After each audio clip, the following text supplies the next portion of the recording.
Hello friends, and welcome back to 5 Agendas. Now, as you've been watching the videos, no doubt you've heard our birds in the background. We actually have 6 now, and I'll introduce them to you one at a time. This is a Crimson Rosella. Her name is Ruby. My daughter found her and hand-fed her and raised her up from a little baby. She mimics, over a dozen different sounds. And she says, "Ruby, good girl." And all the other birds are scared of her, especially the galah. And she says Ruby, good girl, and Cuddle Wuddles, which is the name of the other bird. And she comes outside and attracts the other Crimson Rosellas, and then she chases them away. Oop, she just landed on my screen. There she goes. Gonna go up to her cage. So that's Ruby. Okay, so hope you're ready for number 15. Manelin's Parabolic Time Clock, Matthew 20, where we continue from now for review. Early in the morning, 6 a.m., the Exodus, 9 a.m., the third hour, Calvary, the 6th and 9th hour, 12 p.m., and we've talked about what took place between the 9 a.m. and the 12 p.m. hour, from 554 to the 1800s. The 9th hour, dealing with so this was trumpets at 12, Day of Atonement at 3, Luke 21 at the 11th hour, 5 p.m., and then even was come. And you can probably hear her up there. She's sitting up on top of the cage, singing, trying to attract the others in the neighborhood. Okay, so there was the 6 a.m. and the 9 from the 12, and we're going to be here shortly moving on to the 3 p.m. and 5 and 6. 6 a.m. early in the morning, 9 a.m. Then there was between the hours of 9 and 12, the 6th hour, 12 p.m., 9th hour, 3 p.m. Now today we're going to be talking about the concurrent call at 12 and 3, which is the 1800s. 12 and 3, the 6th and 9th hour. And that regards the antitypical Feast of Trumpets and the antitypical Day of Atonement. Now, if you're wondering, yes, I am repeating these times over and over again. 6 a.m., the Exodus, 9 a.m., Calvary, for the first 4 spring feasts, which was Passover, unleavened bread, first fruits, and Pentecost. Then the hours between 9 and 12 is where we have the transgression and abomination of desolation by the little horn against Christ's daily antitypical high priestly ministration for 1290 years, from 554 to 1844. 12 p.m. is the trumpets, the call, followed by the 3 p.m. antitypical Day of Atonement. See here, antitypical Feast of Trumpets, 12 p.m., the antitypical Day of Atonements.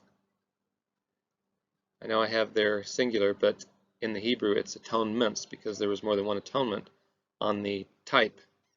In the earthly sanctuary service, there was more than one atonement, so it's plural. 3 p.m. Okay, the everlasting gospel.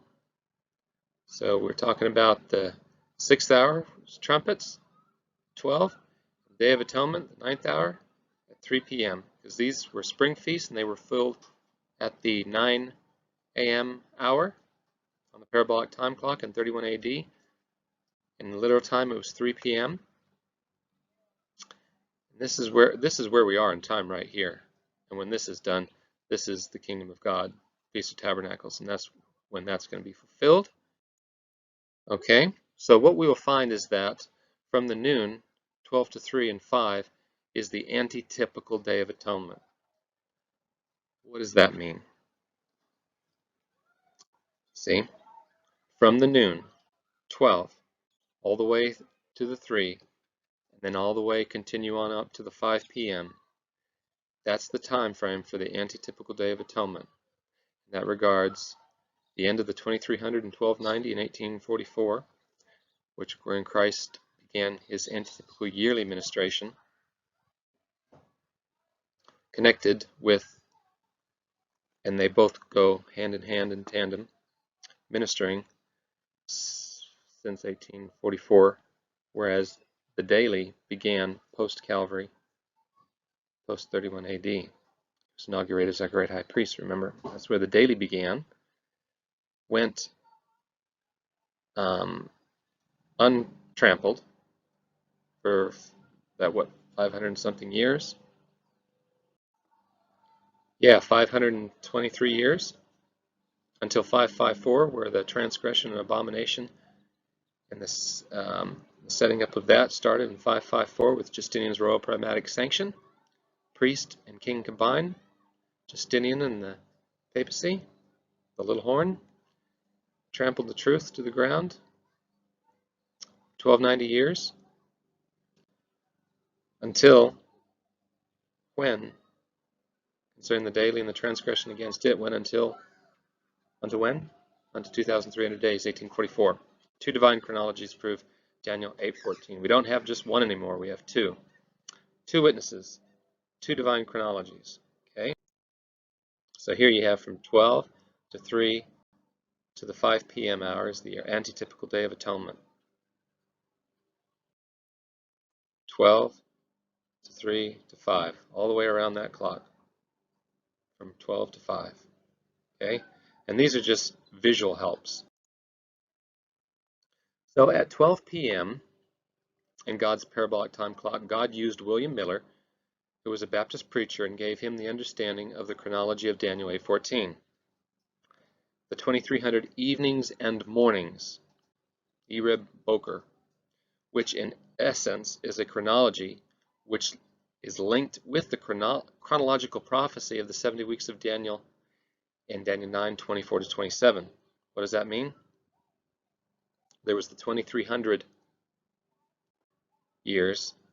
Within that time frame of the 2300 years, we have the 490 years, or 70 weeks, with the smaller chronology of the 70 weeks, 490 years, being encapsulated within the greater chronology of the 2300 evenings and mornings, see? Which in reality are actually 2300 years using what is called the year-day principle. And that's locked in.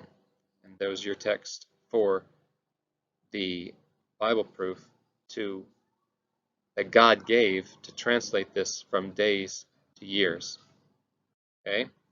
So here's the equation in simple mathematics. Daniel 9:24 to 27 equals 70 weeks. 70 weeks are determined upon thy people. And that's translated as 490 years. And when that 490 years ended in 34 AD, we had 1,810, 1810 years went to the close of the 2300 years, which equals Daniel 8:14. So here you have it again. See, the 2300 starts from 457 BC and goes into 1844, and within this long time prophecy, encapsulated within it, is your 70 weeks or 490 years, going to 34 AD. 1,810 years later,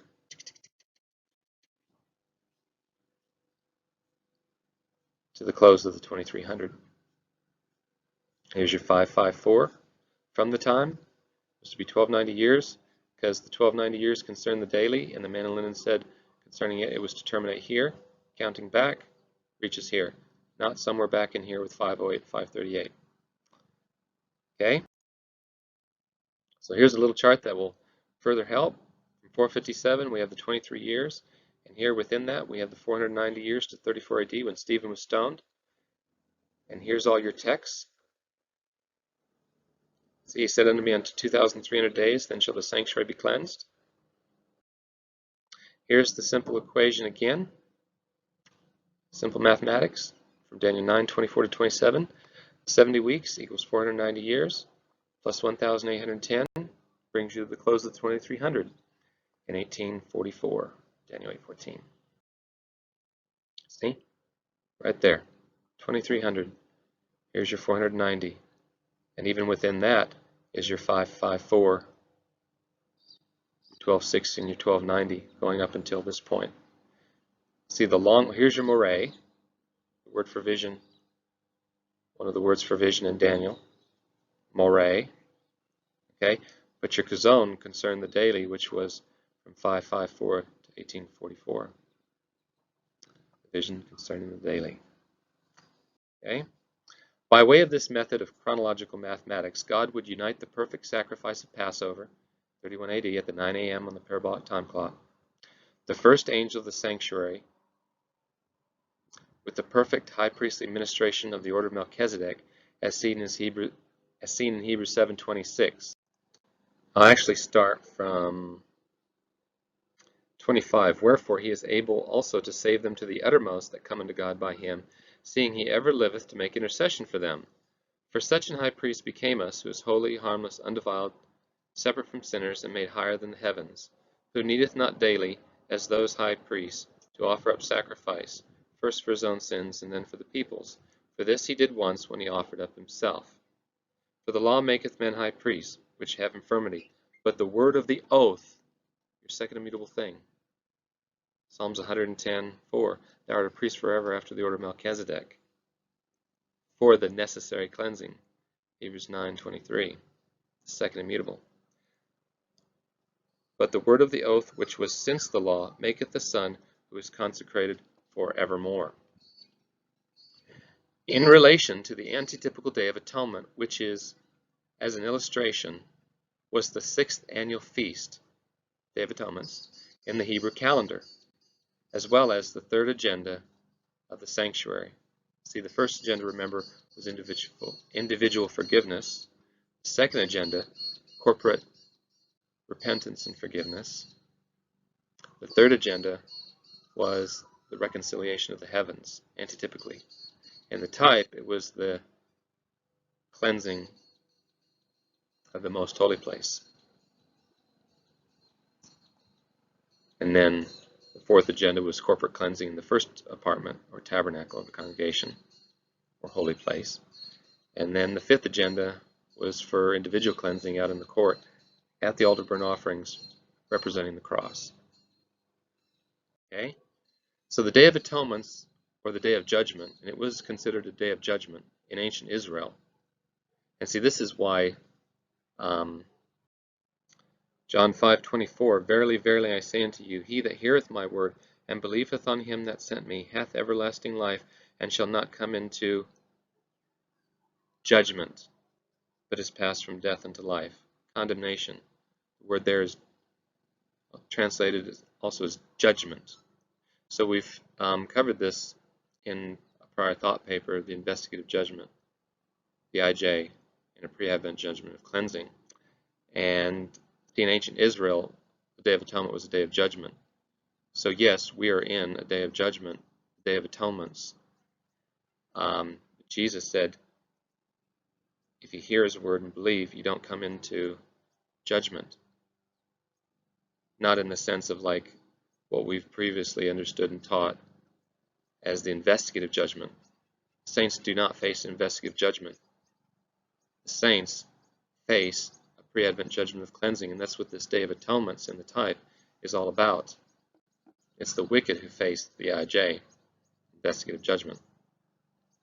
So the Day of Atonements, or the Day of Judgment in ancient Israel, arrived in late September, October, during the fall season. By way of this chronology, God has created a method in which he is able to alert the inhabitants of planet Earth regarding the time frame of the commencement of the antitypical 6th feast, Day of Atonement, 3 p.m. hour, 1844, from Leviticus 16. Okay? Which we have previously mentioned as given to Moses by God at the 6 a.m. hour, as revealed in the book of the law. This would be done by way of uniting the chronology of the 70 weeks, which is the 490 years, plus the 1810 years, which would equal 2300 years, which would usher into the world the first movement which would be the trumpet warning at the 12 p.m. hour, fulfilling the Feast of Trumpets, Christ antitypically fulfilling the Feast of Trumpets, which would usher in the antitypical Day of Atonement when you arrive at the 3 p.m. hour in 1844. For further study, see, here's your link for Millerism. And the reason why the 2300 evenings and mornings equal 2300 literal days, which again prophetically translate into 2300 years using the year-day key principle, and not half days, is based on Genesis chapter 1. So 2300 evenings and mornings equal 2300 full days and not half days is because of the evidence in Genesis chapter 1 where it originally was used and could not have changed after that first usage. Here it is, Genesis chapter 1. And God called the light day, and the darkness he called night, and the evening and the morning, 2 parts, were the first day. 2 parts forming 1 full day. And God called the firmament heaven, and the evening and the morning were the second day. And the evening and the morning were the third day. 2 parts, 1 day. 2 parts, 1 day. 2 parts, 1 day. And again, and the evening and the morning were the fourth day. And the evening and the morning were the fifth day. And I saw everything that he had made, and behold, it was very good. And the evening and the morning were the sixth day. Thus the 2300 evenings and mornings are 2300 full days. If half days were meant, the men in linen, Palmoni, the wonderful number, would have had to have said unto 1150 days. But he didn't. Okay? He said 2300 evenings and mornings, which equals days, which then equal 2300 prophetic years. The nationwide movement of the Millerites became the first of 2 worldwide movements, which were prophesied in Matthew 25 as a concurrent call, see, along with Revelation 10, which also presents a concurrent call. I just had to move inside due to the lawnmower noise, so let's continue on. Matthew 25, and he went out about the 6th and 9th hour. There's your concurrent call, and did likewise. Okay. So Revelation 10, and he said unto me, thou must prophesy again before many peoples and nations and tongues and kings. See, there's your concurrent call from Revelation 10. First movement, and then a second movement, a concurrent call. Prophesy again. The Millerite movement proved to be the antitypical fulfillment of the Feast of Trumpets. In ancient times, the blowing of the trumpet signaled the arrival of the antitypical Day of Atonement, as depicted in Revelation 14:6-7. The first angel's message ever had the everlasting gospel, fear God and give glory to him, for the hour of his judgment has come, and that equals 10 days of awe. The Feast of Trumpets. And the Feast of Trumpets was a calling attention to what was going to take place here. Okay? Feast of Trumpets, blowing of the trumpets, Day of Atonement. Revelation 14:6-7, and I saw another angel fly in the midst of heaven, having the everlasting gospel, age-long gospel, to preach unto them that dwell on the earth, and to every nation, kindred, tongue, and people, saying with a loud voice, fear God and give glory to him. So remember, we've covered this in the videos on the Masterpiece of Divinity. Fear God. Give glory to him, for the hour of his judgment has come. And worship him that made 2 eternal divines. John 1:1. Worship him that made heaven and earth and the sea and the fountains of waters. Explanation of Revelation 10. 2 concurrent movements were actually predicted in the Bible in Revelation 10. The first arrived on the scene prior to 1844. So the first was prior to 1844. And the second was formed by way of the proclamation of the arrival of what is called in Revelation 14:6-7, the first angel's message, more commonly known as the hour of God's judgment, the hour of the judgment of Him in Greek. The first movement is described in the Bible as a great disappointment. So does this ring a bell with Revelation 10? It became my belly bitter, great disappointment, in which the prophet John was instructed to eat a scroll which would be sweet as honey, see, in his mouth, but later turned bitter in his stomach. But in the days of the voice of the seventh angel, when he shall begin to sound, the mystery of God shall be finished, as he hath declared to his servants the prophets. And the voice which I heard from heaven spake unto me again, and said, Go, take the little book which is open in the hand of the angel which standeth upon the sea and upon the earth. And I went unto the angel and said unto him, Give me the little book. He said unto me, Take it, eat it up, and it shall make thy belly bitter, but it shall be in thy mouth sweet as honey. The great disappointment, first movement, before 1844. And I took the little book out of the angel's hand, and ate it up, and it was in my mouth sweet as honey, and as soon as I had eaten it, my belly was bitter. Disappointment. And he said unto me, here's your concurrent call. Thou must prophesy again before many peoples and nations and tongues and kings. Then came, this is your 1844. The second movement was given a command that it was to preach once again to many peoples, nations, and tongues. I hope this is clear. Wow. The secret to understanding the failure of the first movement is in relation to their belief regarding the sounding of the seven angels' trumpet and what it entails, equaling the second coming of Christ. So from Revelation 11, 15, and 18, and the seventh angel sounded, and there was great voices in heaven saying, The kingdoms of this world have become the kingdoms of our Lord and of his Christ, and he shall reign forever and ever. And 18, and the nations were angry, and thy wrath is come, and the time of the dead, that they should be judged, and that thou shouldest give reward unto thy servants the prophets, and to the saints, and them that fear thy name, small and great, and shouldest destroy them which destroy the earth. Since the second coming of Jesus did not take place, it would turn out to be a bitter disappointment for those early pioneers. And if you had been there, it would have been. Christ's second coming equals the seventh angel's trumpet. And his seventh, 16, 17 to 21, and the seventh angel poured out his vial into the air, and there came out a great voice out of the temple of heaven from the throne, saying, It is done. And there were voices and thunders and lightnings, and there was a great earthquake, such as was not since men were upon the earth, so mighty an earthquake and so great. And the great city was divided into three parts, and the cities of the nations fell. And great Babylon came in remembrance before God, to give unto her the cup of the wine of the fierceness of his wrath.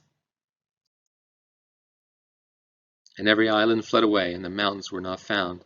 And there fell upon men a great hail out of heaven, every stone about the weight of a talent. And men blasphemed God because of the plague of the hail, for the plague thereof was exceeding great. This was a sweet proclamation within the mouth of those believers, but it would turn bitter on account of the fact that it was not the time frame of the sounding of the seventh angel's trumpet. See? It was the time frame of the concurrent call of 12 and 3, as stated in Jesus' parabolic time clock of Matthew 25. And we use this time clock to help us with memory hooks and memorization, to know how to line up the prophecies and the times and the prophetic periods and what took place in history. It's a tool. As well as the two concurrent religious movements of Revelation 10, again prior to 1844, and then the 1844 movement, trumpets, Day of Atonements. For the planet Earth birding, the sanctuary era, see the Millerites, and there's your link. Those early pioneers of the Millerites believed that planet Earth was the sanctuary tabernacle.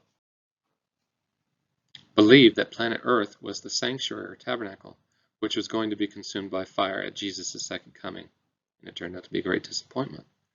This error was later corrected by those who formed the nucleus for the second movement after 1844, which was depicted in the prophecy of Revelation 10. Thou must prophesy again. See how everything lines up? And he said unto me, Thou must prophesy again before many peoples and nations and tongues and kings. After the great disappointment, the Millerites discovered that planet Earth was not the sanctuary which was to be burned by fire. Then shall the sanctuary be cleansed? It wasn't the earth, it was the heavenly. Their discovery unveiled a system of truth in relation to the sanctuary tabernacle of ancient Israel. The service was an example and shadow of heavenly things, the key of Hebrews 8:5. Ancient Israel, just as it was revealed to Moses as an illustration of the everlasting gospel. Once this was discovered, it would provide two additional details regarding the fulfillment of the prophecies of Revelation 10 and Revelation 14:6-7. In Revelation 10, again, saw another angel, another mighty angel come down from heaven, clothed with a cloud, and a rainbow was upon his head, and his face was as it were the sun, and his feet as pillars of fire.